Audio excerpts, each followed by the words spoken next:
Մենք մեր սխալներն ենք ուղղում, 30 տարվա վաղեմության սխալները, երբ որ մենք ընդհանրապես որևէ մեկի հետ այդպիսի հարաբերություններ չենք զարգացնում, ինչը բերեց նրան ինչին բերեց 20 թվականի սեպտեմբերի 27-ին այդ գործընթացը հողի վրա սկսվեց այդ ժամանակ 44-օրյա պատերազմի տեսքով, իսկ մինչև այդ գործընթացները անընդհատ տեղի են ունեցել, հիշենք սեպտեմբերի 3-ը 2013 թվականին, երբ որ Սերժ Սարգսյանը այս քաղաքականության բացակայության պատճառով Հայաստանը մեկ օրվա մեջ մտցրեց մաքսային միության մեջ, այսինքն այդպիսի դրսևորումները շատ են, մենք դեռ շատ բաներ ենք իմանալու, որը մինչև այսօր չգիտենք։ Այդ հնարավորությունը այսօր մենք ունենք,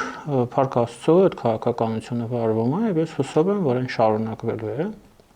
եւ դա մեզ հնարավորություն է տալու այլ ավելի ամրապնդել սեփական ինքնիշխանությունը եւ ինքնիշխան որոշումները։ Ես նաև կարծում եմ, շարունակում եմ պնդել, որ